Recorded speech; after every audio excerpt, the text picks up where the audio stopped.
Well, let's bring in Carl Weinberg now. He's chief economist at High Frequency Economics. He's going to help us unpack everything that the Fed has signaled overnight. So, Carl, just looking at the comments about there still being some ways to go in the inflation fight, what do you think this actually tells us about where the Federal Reserve is eventually going to take the terminal rate? Is this much higher than what we gleaned from the September meeting?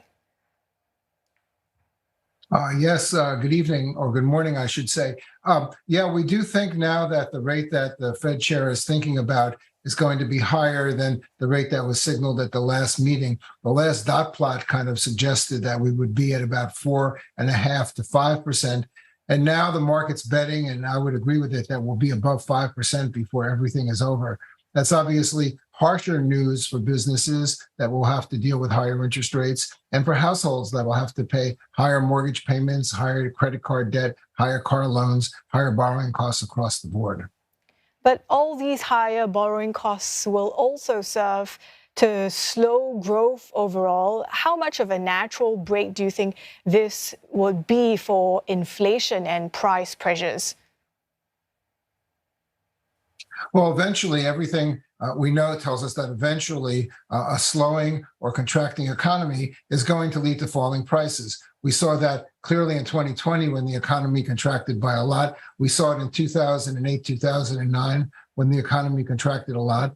And pretty much every recession we've seen have seen at least the price increases slowing, and most of them have seen actual decreases in prices. And we're already starting to see some prices come down. I mean, look at house prices here in the United States. The price of gasoline, auto fuel at the pump is coming down. And if we look in the world, we see that raw materials, industrial raw materials prices, they're falling as well. Copper, aluminum, and such. Only food is still holding up there because of the problems in Russia and Ukraine. So I think that we will see eventually the Fed will do its job. It will get prices to slow. And the way that they do it, their instrument is by causing the economy to slow or to contract. And I think that's the only possible outlook that we can have from where we are right now. Okay, Carl, since you mentioned the global environment, I'd like your thoughts also on how we are getting this speculation on reopening in the Asian giant, China. And there's a lot of talk about how we could see this potentially in the first quarter of next year. To what extent would this prove to be a heating of price pressures? How might it affect the demand for U.S. goods and services? Well, China is obviously either the first or second largest economy in the world. So its growth swings global economic growth through its trade, through its consumption of industrial raw materials, through its demand for goods and services from other countries, and also by the volume of stuff that it sells to other countries. So China's fortunes drive the world's fortunes. One could argue, one could use the old joke line that when China sneezes, the world catches a cold.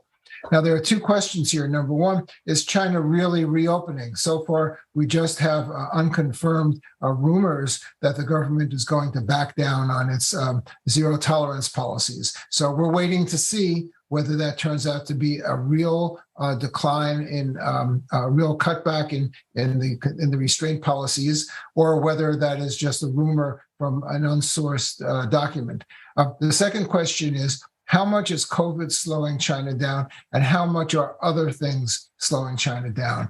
And it's kind of hard to explain the total decline in GDP growth in China simply on COVID alone, because COVID waves have come and gone, and the economy has continued to slow now along a constant trend for 8 years. So I'm not completely sure that the only thing that's wrong with China is China's economy is the zero tolerance COVID policy. We're still waiting to discover what it actually is.